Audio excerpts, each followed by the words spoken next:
Bangladesh electric battery and motor চালিত auto rickshaw autobike service লিমিটেডের উদ্যোগে জাতীয় প্রেস ক্লাবের এক সংবাদ সম্মেলনের আয়োজন করা হয়। সংবাদ সম্মেলনে কোম্পানির বিভিন্ন কার্যক্রম উদ্বোধন করেন বাংলাদেশ ইলেকট্রিক ব্যাটারি চালিত মোটর যান শ্রমিক কল্যাণ ফেডারেশন।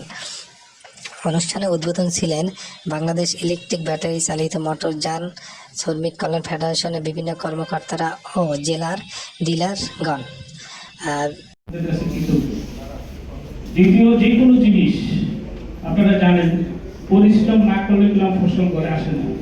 আপনি যেটাই করেন, ধৈর্যটা আল্লাহ পাক বলছে, ধৈর্য ধরো, একদিনের ফসল আসবে। আমি 17 সালে থেকে এই পর্যন্ত মামলা করে ধৈর্য করতে করতে আজকে বাংলাদেশে 50 লাখ পাগল আছে। আমার এই গাড়িগুলো যারা প্রথম আমি যখন কোম্পানি করি তখন আমাকে পাগলের নামে দিছে। এখন এই পাগলের সংখ্যা 50 লাখ, একবারে নর্মের দল ধরতে গেলে এই পাগলের সাথে ফ্যামিলি আছে আরো 50 লাখ। অনেক শিক্ষিত ছেলেপেলে এটার সাথে জড়িত, চলে খায় ফিরে।